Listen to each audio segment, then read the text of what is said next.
नमस्कार, मैं हूं आपके साथ पवन शर्मा और आप देख रहे हैं सी न्यूज़ भारत। सी न्यूज़ भारत पर वक्त है न्यूज़ आवर का। इस न्यूज़ आवर में हम बात करेंगे प्रशांत किशोर की।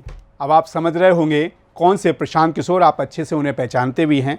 चलिए तो शुरू करते हैं। आखिर ऐसा क्या कर रहे हैं बिहार में प्रशांत किशोर। पश्चिम चंपारण बेतिया जिले से प्रशांत किशोर ने भितरवा गांधी आश्रम से 2 अक्टूबर को अपनी पदयात्रा की शुरुआत की। पदयात्रा 100 किलोमीटर पूरे होने पर क्षेत्र की जन समस्याओं को लेकर आज उन्होंने वलथर में एक प्रेस वार्ता का आयोजन किया। आइए आपको दिखाते हैं कि उन्होंने इस प्रेस वार्ता के दौरान क्या कुछ कहा। नमस्कार, आप देख रहे हैं सी न्यूज़ भारत बेतिया से। यहाँ अभी इस वक्त मैं मौजूद हूँ वलथर थाना क्षेत्र के आर्या नगर में, जहाँ प्रशांत किशोर जी जो 2 अक्टूबर को कर्मभूमि महात्मा गांधी कर्मभूमि भितिहरवा से जो उन्होंने पदयात्रा का शुरुआत किया, आज कल इनका 100 किलोमीटर पूरा हुआ वलथर आर्या नगर में, जिसको लेकर के यहाँ पे कैंप गिरा हुआ है। यहाँ पे जो 100 किलोमीटर पूरे होने के बाद इन्होंने प्रेस कॉन्फ्रेंस किया है। आइए सुनते प्रेस कॉन्फ्रेंस में क्या कुछ कहते हैं। तो स्वाभाविक तौर पे आपका लागत बहुत बढ़ जाएगा। और दूसरा जो और ज्यादा महत्वपूर्ण है कि सरकारी धान की कीमत है 1950 रुपए, 1930 के आसपास, और यहाँ पर जो किसान है वो धान बेच रहा है 1350-1400 रुपए में। तो आप ये बताइए कि आप 3 गुना ज्यादा दाम में खाद खरीद रहे हैं और 30 से 40% कम दाम में अपना धान बेच रहे हैं, तो आपको उस खेती से फायदा कैसे होगा। दूसरा मुझे जो यहाँ समझ में आई बात कि जो लैंड होल्डिंग है वो बहुत कम लोगों के हाथ में है। मतलब 5% लोग हैं जो करीब 70-80% जमीन उनके पास है, और जो ज्यादातर लोग हैं वो गरीब ऐसे लोग हैं जिनके पास जमीन नहीं है, वो उन खेतों में मजदूरी का काम करते हैं। इसीलिए हम आप जब इस इलाके को घूमते हैं देखते हैं कि बहुत उपजाऊ जमीन है, खेती हुई पड़ी हुई है, कोई जमीन खाली नहीं है, लेकिन गरीबी बहुत ज्यादा है। तो मुझे लगता है कि इसकी 2 मूल वजह यह है कि जो कृषि है बिहार में, खासकर इस एरिया में जो कि बाढ़ से अफेक्टेड नहीं है इतना, यहाँ पर कृषि लाभदायक नहीं है। कुछ लोग जो बड़े पैमाने पर ईख की खेती कर रहे हैं वो कुछ पैसा कमा रहे हैं, अदरवाइज जो धान की खेती कर रहा है उसको कोई बहुत बचत नहीं है। और लैंड होल्डिंग जो है वो बहुत डिस्टॉर्टेड है। कुछ लोगों के हाथ में ज्यादातर जमीन है, ज्यादातर सामान्य जनता जो है वो भूमिहीन मजदूर के तौर पे काम कर रही है, इसलिए बहुत ज्यादा गरीबी है। उद्योग है नहीं ताकि वहां जाकर मजदूरी करके कुछ ज्यादा कमा ले। जैसे कृषि के क्षेत्र में लोगों ने मुझे यहाँ बताया कि ज्यादातर जगहों पर 100 से 200 रुपए मजदूरी है। कई जगहों पर तो दलित परिवारों ने मुझे ये बताया कि आज भी यहाँ नगद में मजदूरी नहीं मिलती है, उसको 5 सेर अनाज मिलता है। तो बहुत बड़ी संख्या में खासकर मुसहर समाज के लोग मुझे मिले, उनके जो घरों की स्थिति है, जो दलित समाज के यहाँ लोग, अनुसूचित जनजाति समाज के जो लोग हैं वो भूमिहीन हैं, उनके पास रोजगार का कोई साधन नहीं है, उनके पास उद्योग यहाँ कोई यहाँ है नहीं कि जिसमें वो नौकरी कर सके। और कृषि के क्षेत्र में जो मजदूरी है वो आज भी बहुत कम है, या न्यूनतम मजदूरी जो सरकारों ने तय किया है उससे भी बहुत नीचे है। और जो मैंने गांव में देखा कि मनरेगा को लेकर ज्यादातर जगह पर लोग यही बता रहे हैं कि मनरेगा का काम या तो नहीं चल रहा है, या अगर चल रहा है तो पैसे समय पर लोगों को नहीं मिलते। आखिर लोगों की समस्या दूर कब होगी, कैसे होगी? लोगों की समस्या दूर कैसे होगी, यही बात तो बताने निकले हैं। लोगों की समस्या दूर तब होगी जब व्यवस्था का परिवर्तन होगा, और व्यवस्था का परिवर्तन तब होगा जब सत्ताधार पे, वर्ग के आधार पर, जाति के आधार पर कोई भेदभाव कोई नहीं कर रहा है। मैं जिस समाज के भी गांव में जा रहा हूँ या समाज में रहने वाले हर वर्ग के लोग आ रहे हैं मेरे से मिलने। मैं तो कोई मंत्री विधायक हूँ नहीं। कल मैं रात में यहाँ पहुंचा हूँ 10 बजे, रात में 1 बजे तक लोग यहाँ पर घेरे हुए थे। मेरी क्षमता क्या है, मैं तो मुखिया भी नहीं हूँ, सरपंच भी नहीं हूँ, मेरे पास कोई अधिकार नहीं है, फिर भी लोग क्यों आ रहे हैं। यहाँ पर झगड़ा इस बात के लिए चल रहा था कल कि भैया यहाँ चलिए कि हमारा गांव मत छोड़िए। लोगों को ये लग रहा है कि हम उनके गांव चले जाएंगे तो उनसे उनकी स्थिति सुधर जाएगी। सच्चाई तो ये है कि उस गांव में जाकर मैं अधिक से अधिक उनसे संवेदना कर सकता हूँ, उनसे सहानुभूति रख सकता हूँ, उन चीजों को देख और समझ सकता हूँ। अभी मेरे पास कोई ऐसा अधिकार तो है नहीं कि मैं गांव की स्थिति सुधार दूं। फिर भी हर गांव का आदमी आकर ये कह रहा है कि भैया एक बार हमारे गांव जरूर आइए। तो ये इस पूरे आंदोलन की या इस पूरे प्रयास की जो ताकत है वो आपके सामने है। आप उसको देखिए, जांचिए, परखिए और देखिए कि इसका असर हो रहा है कि नहीं हो रहा है। क्या आपको लगता है कि बिहार की शिक्षा व्यवस्था सही है? कौन सी व्यवस्था? शिक्षा व्यवस्था। भाई शिक्षा, मुझे तो ऐसा लगता है कि बिहार की पूरी व्यवस्था ही ध्वस्त है, उसमें शिक्षा सबसे ऊपर है। मैंने अपने वक्तव्य में ही बताया कि अभी जो 112 दिन से मैं चल रहा हूँ, मुझे एक भी जगह एक ऐसा स्कूल नहीं मिला, प्राइमरी स्कूल या मिडिल स्कूल या अपर प्राइमरी या +2 वाले स्कूल, जहाँ पर कि बिल्डिंग, शिक्षक और विद्यार्थी तीनों एक साथ हो और फंक्शनल तरीके से काम कर रहे हैं। मैं अभी 2 दिन पहले तक रुका हुआ था मैनाटाड़ के हाई स्कूल के मैदान में। वहाँ पर लोगों ने बताया मुझे कि किसी जमाने में बेतिया का ये 2nd बेस्ट स्कूल होता था, सरकारी स्कूल। वहाँ पे सारे शिक्षक आए, उन्होंने बताया कि साहब हम लोग कुल 4 ही शिक्षक यहाँ हैं। सारे जो मिडिल स्कूल थे उसको हाई स्कूल कर दिया, हाई स्कूल को +2 कर दिया, पेपर पर ही उत्क्रमित कर दिया गया और उनको बिल्कुल भगवान भरोसे छोड़ दिया गया। कल मैं दोपहर में खाने के लिए जहाँ रुका हुआ था, वो पूरी बिल्डिंग बनी हुई है, आपने देखा होगा।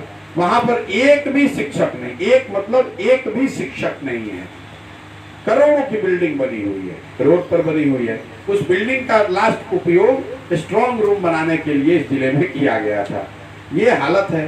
तो मुझे ऐसा लगता है कि नीतीश कुमार जी की जो सरकार है, इसकी जब भी इतिहास जब लिखा जाएगा तो सबसे बड़ा दोष नीतीश कुमार का ये होगा कि एक पढ़े लिखे व्यक्ति होने के बावजूद उनके नेतृत्व में, उनके शासन के, ये तो प्रशासन को लेकर जो पब्लिक का अनुभव है वो तो स्वाभाविक है। बिहार में जनरल आप सुनते ही हैं कि अफसरशाही का बड़ा दबदबा है। लोगों को ऐसा लगता है कि सरकार अफसर ही चला रहे हैं, और जहाँ पर भी थाने की, पुलिस की बात होती है तो एक एडिशनल लोगों के मन में डर भय होता है। यहाँ पर भी जो देखने से प्रतीत होता है कि जो कुछ भी घटना हुई उसके बाद प्रशासन ने बहुत कड़ाई से, या ऐसे समझिए कि थोड़ा इनसेंसिटिव होकर लोगों से जिस तरह से व्यवहार हुआ है, जो मैं सुन रहा हूँ, जो लोगों ने बताया, मैं खुद गांव में गया था, एक शहीद परिवार की जो महिला है, जो विडो हैं, उन पर पुलिस ने लाठीचार्ज किया है। तो मुझे ऐसा नहीं लगता है कि ये सही है। गैर जरूरी तो जरूर है, पुलिस के अपने रीजन हो सकते हैं, लेकिन आप घर में घुस के गांव में अंधाधुंध लाठीचार्ज करेंगे, परिवार के लोगों को, अलग अलग ग्रामीणों को खींचकर उनके घरों से मारपीट करेंगे, वो तो प्रजातंत्र में संभव नहीं है। लेकिन ये घटना मार्च की है। अब मैं इस पर कोई राजनीति नहीं करना चाहता हूँ। मैंने यहाँ भी लोगों को यही बताया कि देखिए, जो भी राजनीति करने वाले लोग हैं वो आएंगे, इसको हवा देंगे, अपनी राजनीति करने की कोशिश करेंगे। मेरा प्रयास ये है कि अगर मेरी बात वो मानते हैं, अगर मानते हैं ग्रामीण, जो उन्होंने कहा है कि वो मानेंगे, तो मेरा प्रयास ये है कि सबसे पहले ग्रामीणों और सरकार, यहाँ जो लोकल प्रशासन है, थाना है, उसके बीच जो अविश्वास और डर का जो माहौल बना हुआ है, पहले उसको सुधारा जाए। रास्ता वहीं से निकलेगा। जो लोग लीगल कार्रवाई का हिस्सा बन गए हैं या लीगल कार्रवाई में फंसे हैं, उनको वैधानिक जो मदद दी जा सकती है, मैंने कल बेलथर के अपने चौक के भाषण में भी कहा है, उनको जो भी कानूनी मदद दी जा सकती है वो मदद दी जाएगी। और तीसरा पहलू ये है कि दोनों ओर से एक एक व्यक्ति की दुखद मृत्यु हुई है, उसका निष्पक्ष जांच होना चाहिए और उस पर कार्रवाई होनी चाहिए। एक हाल में सर, जो बाघा प्रखंड में भी आदमखोर बाघ 9 लोगों को, शिक्षा व्यवस्था का पूरी तरीके से ध्वस्त हो जाना उनके शासनकाल का सबसे बड़ा काला चैप्टर, काला अध्याय है। क्योंकि अगर सड़क खराब है तो संभव है कि 2 साल के बाद कोई अच्छी सरकार आए तो सड़क बन जाएगी, लेकिन जब आप शिक्षा व्यवस्था ध्वस्त कर देते हैं तो एक पूरा का पूरा जेनरेशन खराब हो गया। जो बच्चा नहीं पढ़ पाया, आज 10वीं में चला गया, 12वीं में चला गया, उसको डिग्री मिल गई, लेकिन पढ़ाई तो उसने की नहीं। अब वो जीवन भर कभी भी अपने पोटेंशियल को पूरा नहीं कर पाएगा। मैं एक लाइन में जो मेरा अनुभव है वो आपको बता रहा हूँ। मेरी समझ से बिहार की जो शिक्षा व्यवस्था है उसको एक लाइन में ये कहा जा सकता है कि जितने स्कूल हैं वो खिचड़ी बांट रहे हैं और जितने कॉलेज हैं वो डिग्री बांट रहे हैं। पढ़ाई दोनों में नहीं हो रही है। जितने कॉलेज हैं, लोग बच्चे मुझे मिलते हैं, मैं पूछता हूँ किस कॉलेज में हो, तो बताते हैं किस कॉलेज में है। कितने विद्यार्थी पढ़ते हैं, बताते हैं 12,000। पूछता हूँ कि क्लास होता है, करना भैया क्लास नहीं होता है, खाली एग्जाम देने जाते हैं, डिग्री मिल जाती है। तो कॉलेज जो है वो डिग्री बांट रहे हैं, स्कूल जो है वो खिचड़ी बांट रहे हैं, पढ़ाई कहीं नहीं हो रही है।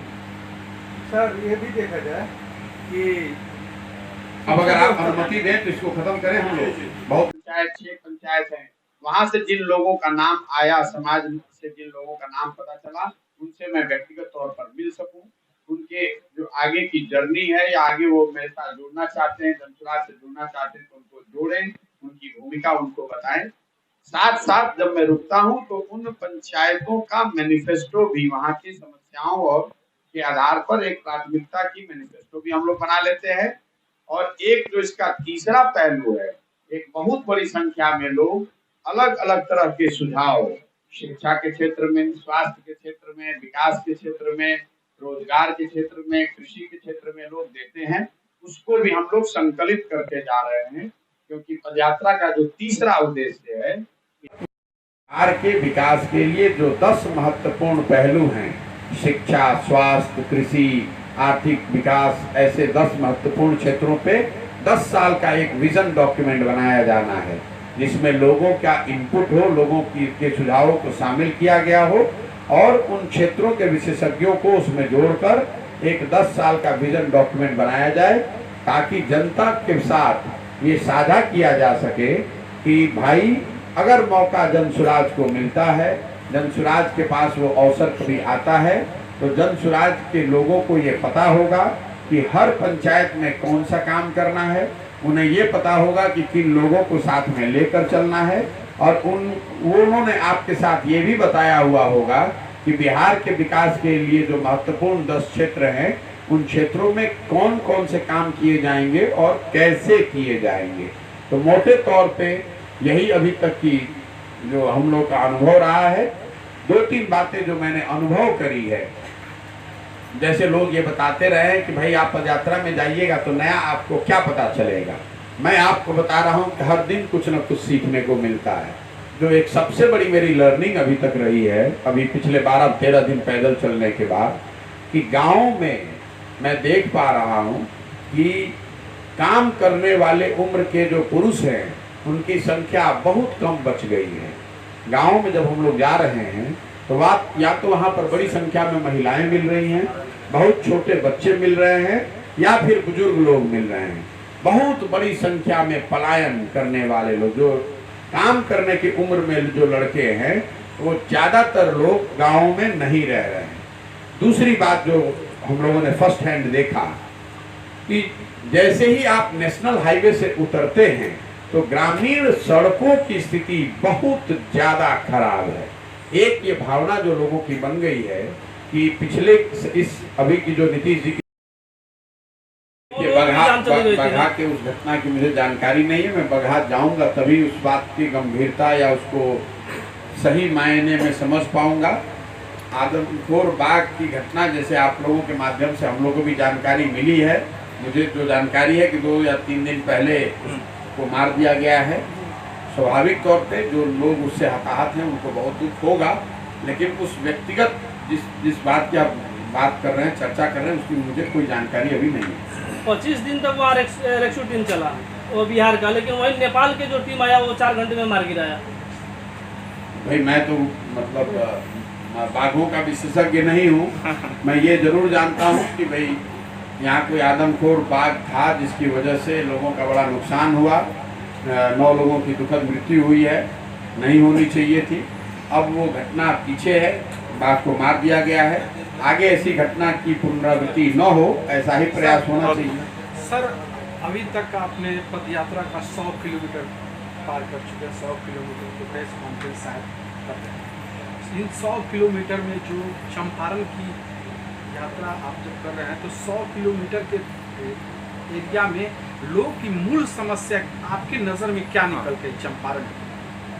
देखिए, मैंने समस्याओं की तो पूरी आपको फहरिस्त बताई, लेकिन मूल समस्या जो एक सरकार के प्रति उदासीनता जो है, अफसरशाही और भ्रष्टाचार, ये बात तो हर जगह आप किसी भी वर्ग से जाकर बात करें, यहाँ तक कि जो लोग सरकार में शामिल हैं, जिन दलों की सरकार अभी है, उन लोगों से भी जब बात होती है तो वो भी ये बात बता रहे हैं कि इस सरकार को लेकर एक धारणा बन गई है कि इस सरकार में अफसरशाही हावी है, भ्रष्टाचार चरम पर है, बिना पैसे के आप कोई काम करा नहीं सकते हैं, और उसी की वजह से कहीं ना कहीं सरकार के प्रति अविश्वास वो बहुत बड़े पैमाने पर हम लोग को सुनने देखने को मिल रहा है। लेकिन पूरे बिहार में ऐसा है नहीं है, ये तो जब मैं जैसे जैसे आगे चलूंगा तब बताऊंगा। इसके अलावा मैंने आपको बताया जो जनरल समस्या है शिक्षा को लेकर, स्वास्थ्य को लेकर, सड़क को लेकर, उसके बाद मैंने आपको ये भी बताया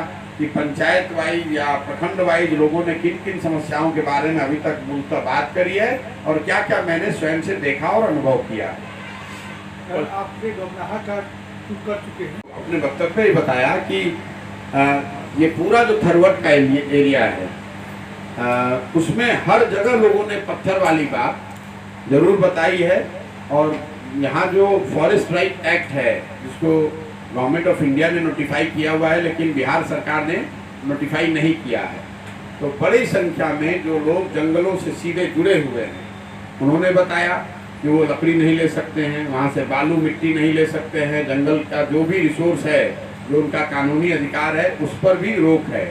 लेकिन ऐसे लोग जो जंगलों से सीधे नहीं जुड़े हैं लेकिन समाज के हिस्सा हैं, ऐसे लोग भी बहुत बड़ी संख्या में उन्होंने ऐसा बताया कि पत्थर के काम को रोकने की वजह से इस पूरे क्षेत्र के आर्थिक स्थिति को बहुत बड़ा धक्का लगा है, लोगों को बहुत बड़ी परेशानी हुई है, रोजगार के जो हजारों अवसर थे वो खत्म हुए हैं, उसके बाद यहाँ से पलायन बढ़ा है, लोगों का घर बनाना, उनका बिजनेस करना वो और कठिन हो गया है। ये सारी बात लोग बता रहे हैं। सर, पद यात्रा की शुरुआत आपने चंपारण से ही क्यों की थी? दूसरे स्थान भी आप चुन सकते थे, क्या विषय? चंपारण से इसलिए करी है कि पूरी जो जन स्वराज की परिकल्पना है वो कहीं न कहीं गांधी जी उनकी सोच और उनके बताए हुए मार्गों को मूल में रखकर एक नई राजनीतिक व्यवस्था बनाने को लेकर है।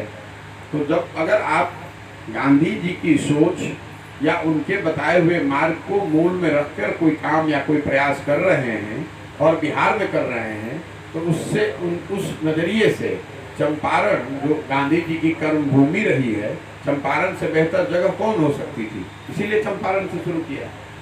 तो बहुत सारे सर राजनीतिक लोग यहाँ आते हैं चंपारण के, और यहाँ के लोगों की जो उन लोगों की जो सीधापन है, जो उन लोगों की जो अच्छाइयाँ हैं, उसको सर यूज़ करके वोट तो ले लेते हैं, लेकिन चंपारण का विकास आज तक सर नहीं हुआ जो होना चाहिए। कहीं भी जहाँ भी आप जाते हैं देखे होंगे सर, अभी भी लोग जो प्रॉपर्टियों में हैं या बहुत गरीबी वैसे ये विकास के नाम पे सर वोट तो पाते हैं लेकिन कुछ करते नहीं। बहुत ज़्यादा गरीबी है, लेकिन जो बात आप कह रहे हैं कि लोग वोट ले लेते हैं काम नहीं करते हैं, वो सिर्फ चंपारण के लिए तो है नहीं, पूरे बिहार के लिए है। लोग वोट ले लेते हैं। देखिए, मैं अपने हर मीटिंग्स में भी ये बात कह रहा हूँ, जो नेता कर रहे हैं, दल कर रहे हैं, वो तो उनकी गलती है, ठीक बात है, लेकिन कहीं ना कहीं समाज के स्तर पर भी इस सोच को, इस चीज़ को समझने की ज़रूरत है। ये जो पूरा अभियान है, वोट तो हम मान नहीं रहे हैं, पार्टी हमने बनाया नहीं है, लोगों को यही जाकर बता रहे हैं कि अगर आप जाति के नाम पे, धर्म के नाम पर, झंडे के नाम पर। बेतिया से सी न्यूज़ संवाददाता विनोद कुमार की रिपोर्ट। जब कोई व्यक्ति पदयात्रा करता है तब उसे समझ आता है कि हमारे क्षेत्र में किस किस तरह की समस्याएं हैं, और वो समस्याएं वो सरकार को बताना चाहता है। अब देखना ये होगा क्या ये समस्याएं खत्म होती हैं या जैसी थी वैसे ही रहेंगी। फिलहाल के लिए इतना ही। देश दुनिया की तमाम खबरों के लिए बने रहिए सी न्यूज़ भारत के साथ। हर खबर आपके साथ, आपके हाथ।